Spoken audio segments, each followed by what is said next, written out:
this was pretty interesting right here. Check this out. Provision for withholding in all child support orders.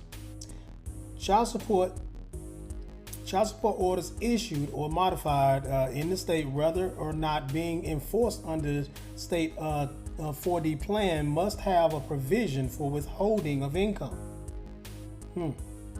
This requirement does not alter the requirement governing all 4D cases in paragraph 4A of this section, that enforcement under the state plan must proceed without the need for withholding provision in the order. This is what caught my attention right here. Check this out. Notice to the employee in all child support orders. Say the notice to employers.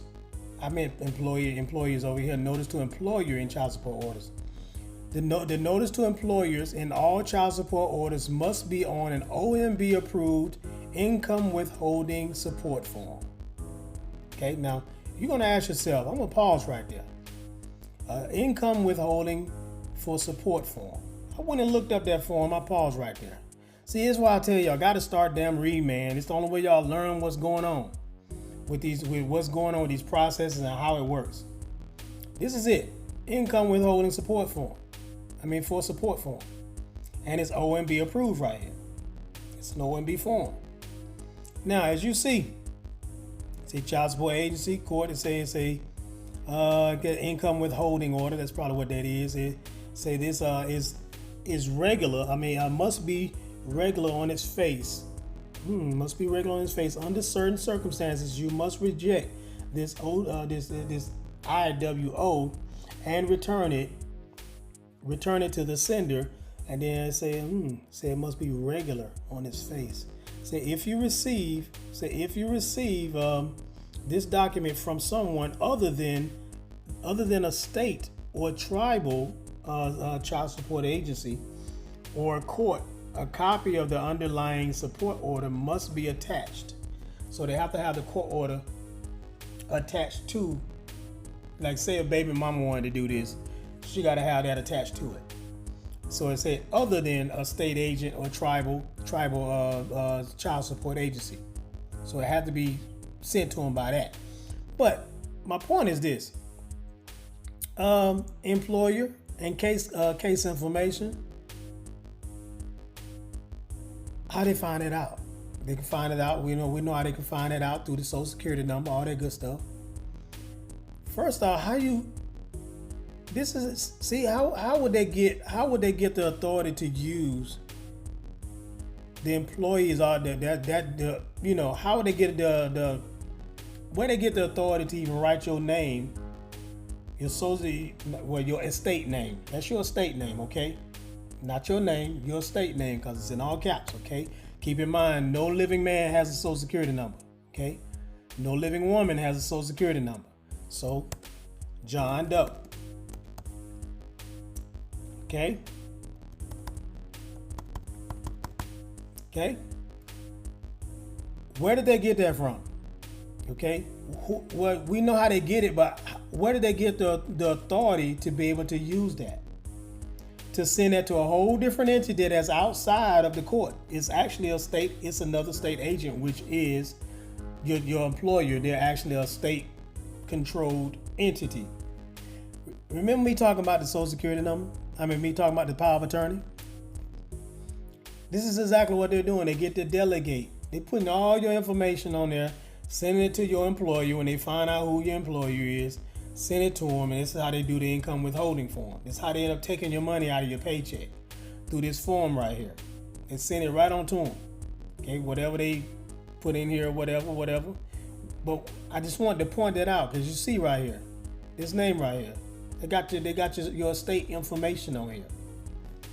So that's something to think about right here. Let me go back to this thing and see what I can find. What else I can find? Payment sent to the SDU in child support order, not enforced under the state 4D plan. Income withholding payments made under child support orders initially issued in the state in the state on or after January the 1st, 1994, that are not being enforced under the state 4D plan must be sent to the state disbursement unit for disbursement in the family, disbursement to the family in accordance with section 454B and 466A8 and B5 of the Act and 302.32A of this chapter. See what they got here. Expedited processes. Let me see. I'm trying to find some. I'm gonna see if I can find some other remedy up in here. Cause they're only talking about enforcement right now. They're not talking about getting free from it. Probably because this is the enforcement plan. Let's see. Political subdivision. Let's see. Notice to custodial parent. Let me see what they're talking about. Collection of overdue. Y'all already know about this stuff. Collection of overdue. Procedures for posting security bonds. Okay, let's talk about this. Procedures for posting security bond or guarantee to secure payment of overdue support. I like this. Let's check this out. 303.104. The state shall have in effect and use procedures which require that the non-custodial parent post security bond or give some other guarantee to secure payment of overdue support. I would use this against them, y'all. I would definitely use this against them. I'm gonna show y'all why. I'm gonna read a little bit more first though. I like that. Let's read some more. I'm gonna show y'all though. The state must provide advance notice to the non-custodial parent regarding the delinquency of the support payment and the requirement of posting security bond or guarantee, and inform the non-custodial parent of his or her rights and methods available for contesting and impending action. Contesting the impending action in full compliance with the state procedural due process requirements. You know, when child support was originally applied for, there was an application that was done. Y'all read in part 1, there was an application for child support. Everybody has to do one when they want to try that. Let me see if I can go pull up that form real quick. Let me show y'all something.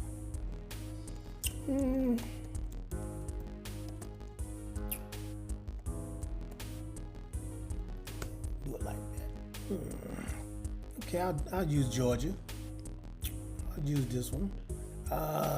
This is apply online. I want to see a form. Let me see a form. I want to see a form. See if I can find a form. Show y'all something.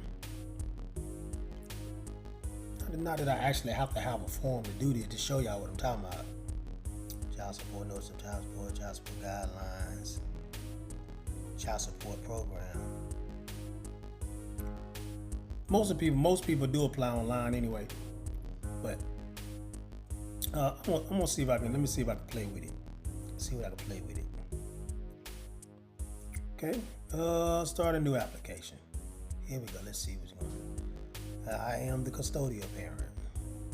Just play with it. See if I can get a form. I wish I had a form. Location of non-custodial parent. See. Okay. You see, it's taking you through it. On the internet. Okay. Just telling you what everything we already covered. Telling you, it's pretty much letting them know what's going on, and they have to move forward. Let me see. It's a $25 it's an application. As you see, it's an application fee. So it lets you know this is an application. Okay? So it is an application.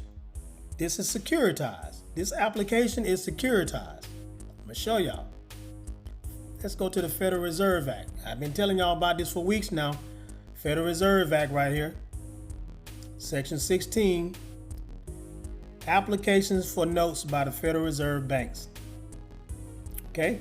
Any Federal Reserve bank may make application to a local to a local Federal Reserve agent for such amount of the Federal Reserve notes hereinafter provided for as it may require. Such application shall be accompanied with a tender to the local Federal Reserve agent of collateral in amount equal to the sum of the Federal Reserve notes thus applied for, and issue pursuant to such application. Anytime you got an application going on, that's exactly what gets paid. They get paid from the application itself. Where do I start? Bottom line is, your name was on that application. Your estate information, your estate name was on that application. Your estate social security number was on that application. What they do is they turn it in to one of the Federal Reserve banks, and they get Federal Reserve notes in return from it. The collateral security thus offered shall be notes, drafts, bills of exchange, or acceptances acquired under Section 10A, 10B, 13, or 13A of this Act, or bills of exchange endorsed by a member bank of any Federal Reserve district, and purchased under the provision of Section 14 of this Act, or bankers' acceptances purchased under the provisions of said Section 14, or gold certificates, or special drawing right certificates, or any obligations which are direct, or any obligations which are a direct obligation of, or are fully guaranteed as to principal and interest by the United States or any agency thereof. You know, your straw man, your estate name is a U.S. citizen. You know that, right? Okay.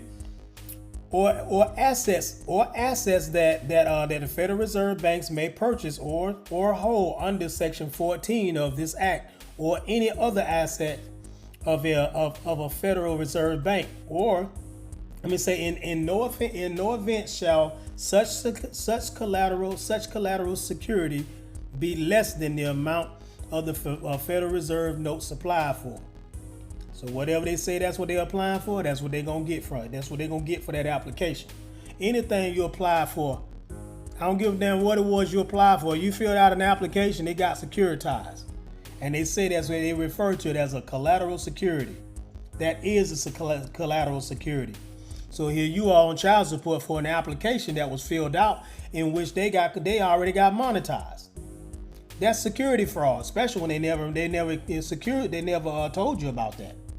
You never knew not one time they're using your estate information and turning you into a debt slave. That's called peonage. Y'all know what peonage is, right?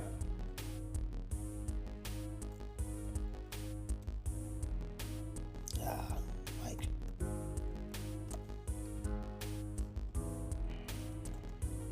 we go. I know I like Cornell. Notwithstanding its early acknowledgement of the slaughterhouse, are you telling me the definition of it? I need the definition. I don't want the history. Just give me the damn definition. You're doing too much. It's slavery. Y'all know that though. Here we go. Black's Law Dictionary. A state or condition of I don't know why they worded that like that. As above defined, that's peonage or peon or whatever. A condition of enforced servitude. A condition of enforced servitude by which the servitor is restrained of his liberty and compelled to labor in liquidation of some debt or obligation, real or pretended against his will. That is peonage. You see that, and this is the definition. This is Black's Law Dictionary right here. Okay, so what they're doing, they're using peonage. This is what makes it unconstitutional. For number one is the fact that, for one, they use swindle to even get you involved in it in the first place. You had no idea. You had a choice to not even be a part of this here. Swindle. look at some of these definitions so you know what I'm talking about when I use these words. Swindle. Swindle means to dispossess someone of money or property through fraud or deceit. Okay, that's what they did. Okay, they used some type of deception, intimidation tactic. You know how they talk to you like you're a damn kid, like they gonna hold you in contempt if you don't sign this document. All this old intimidation shit they may use. Here we go with fraud right here. Let's see, I want to say security fraud, but anyway, bottom line, they use swindle tactics to even get you involved in this, knowing that they have an application secretly that you don't know nothing about, that they don't want to monetize to the Federal Reserve Bank, and yet they're pretending like it. So you're paying them back for some sort of a loan or some kind of money that they granted baby mama to take care of your baby when they never gave you anything. Banks can't loan money. Okay, federal. Keep in mind. As a matter of fact, let's look at the definition of a bank. This is what a court is as well. As you see, a bank right here. A bank is substantially a part of a financial establishment. That's what a court is, and a quasi-public institution licensed to receive deposits, make loans, and currency exchange, issue money, transmit funds, or exercise fiduciary powers, similar to those permitted to national banks under the authority of the controller of currency. Okay, courts are also financial institutions. They deal with money all the time. Okay, that's why they have bonds and everything going on in there. That's what the county clerk deals with. He or she deals with all the money back there. Okay, so these are actually banks. They're dealing with finances all the time. Now, if you want to know what the duties and banks are, let's go look at that. Let's go look at that. Here we go. Let's see, 12 USC. Here we go. It's already ready because I've been looking at it already. Powers and duties of banks. First thing it says, acceptance. Here we go. Back down here at the bottom. Here, go back to the top. Get on back up here. 12 USC 1431. Powers and duties of banks. Their first job, borrow money. They don't loan shit. Okay. Each federal home loan bank shall have power to, subject to the rules and regulations prescribed by the director, to borrow and give security. Therefore, and to pay interest thereon. They're supposed to pay interest. Okay. That goes deeper than y'all think it is. I just want y'all to understand where this fits when it comes to the child support. Their job, they're doing this stuff on the low, and they're actually turning you into a debt slave, and you have no full disclosure as to how this whole operation works. Yet it's causing harm to you, and it's depriving you of your right to life, liberty, and free and pursuit of happiness, which is protected by the Constitution.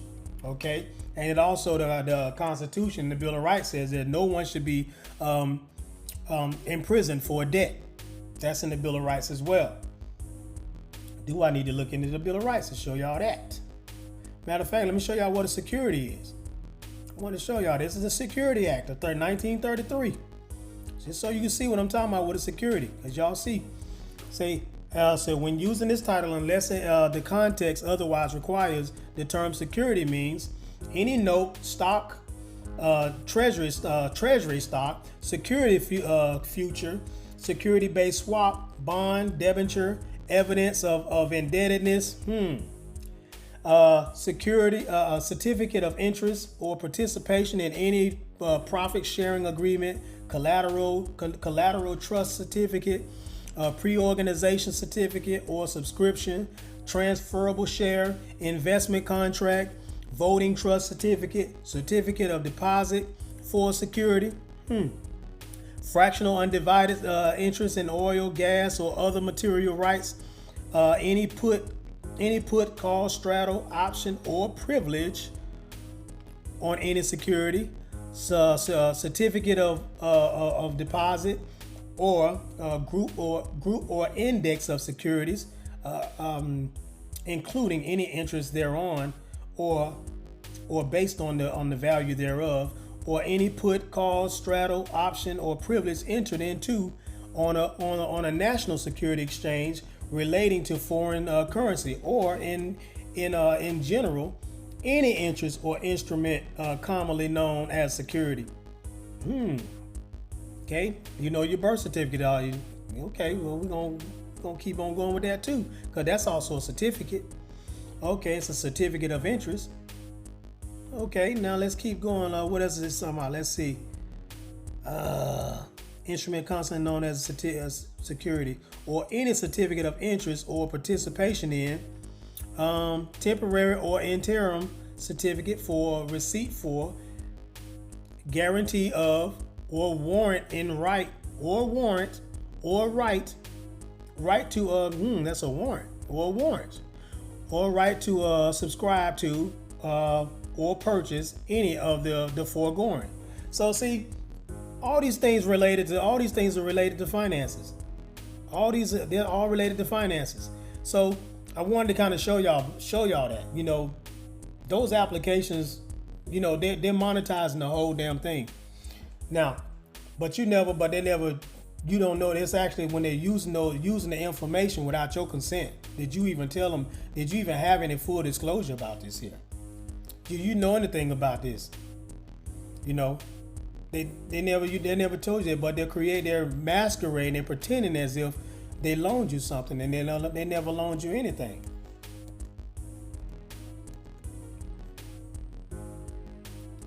I hate when that thing shows up. Get your ass out the damn way.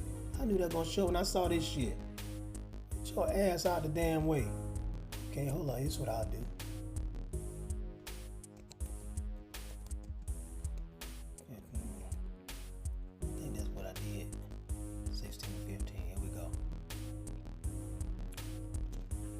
Consumer may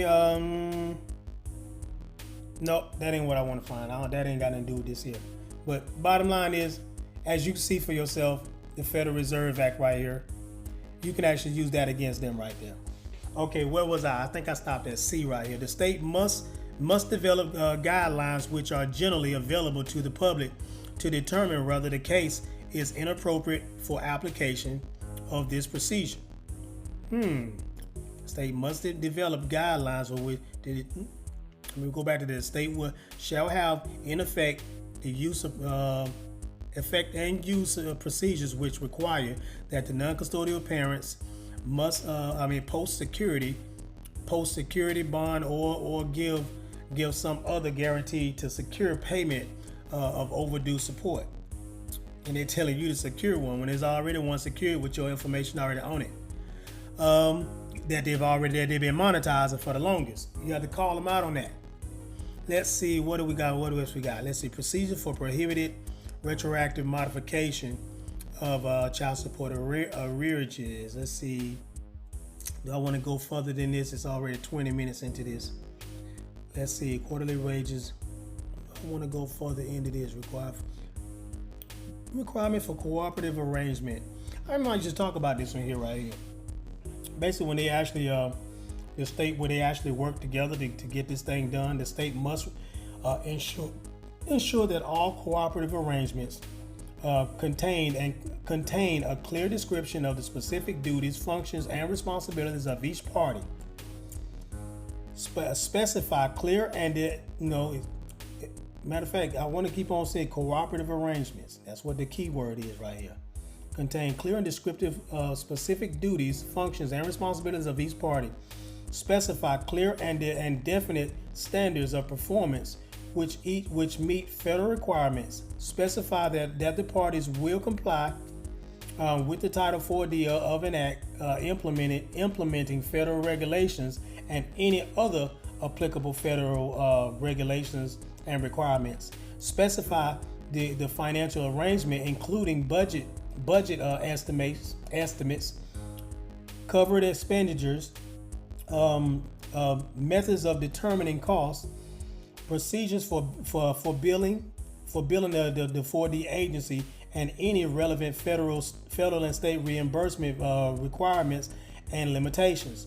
Specify the kind of records that must be maintained and the appropriate federal, state, and local reporting and safeguard requirements, and it says specify the dates on which the arrangement can begins and ends, any conditions for revision or renewal, and the circumstances under which the arrangement may be terminated.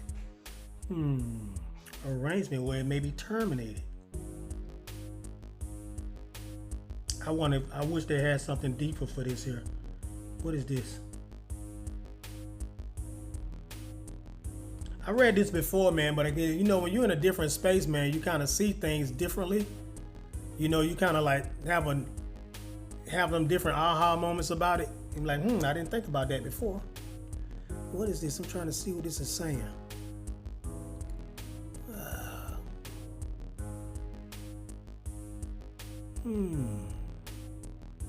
Cooperative arrangements. Oh, they just showing where this came from. That's all it is. They just put it over here in writing. Same stuff. This is actually the resource. The resource where they got this. Quarterly wage and trying to see what can terminate it. See unemployment compensation, evaluation. I'm trying to see if I want to go further with this. This is part 2. I just thought I'd kind of show y'all some more of this stuff as to what they're doing, reporting data, stuff that you can actually use. You can definitely use that Federal Reserve Act because there were many things you could use actually, because there's many ways you can attack it. So I'm not trying to stick with just one. I know too many people done beat it too many different ways. You know, even if they were operating under power of attorney, they still had to have your consent some type of way. And at any given time, if they have power of attorney can be revoked at any time during your lifetime. So you can still revoke it. Okay, let's go. Administrative costs. Y'all might be saying, "Yeah, man, Rose, you tearing up whatever you eat. Ain't nothing but some chicken salad. I'm going in on it too. Probably need to be eating something else, but this is so good." Let me see. Effective. I'm probably gonna have to stop right there, invent, because I don't see anything. Cause I'm gonna look through this some more, y'all. If I find something that I can make a part 3 about, then there will be a part 3. But till then, I'm gonna leave it at part 2. When you see part 3 pop up, then you know what time it is. So I'm gonna go ahead and leave this as that, and I'll read some more on this here, and I'll get back with y'all on the next video. Okay? If you haven't liked and subscribed already, go ahead and do so, and I'll catch y'all in the next video. Signing out.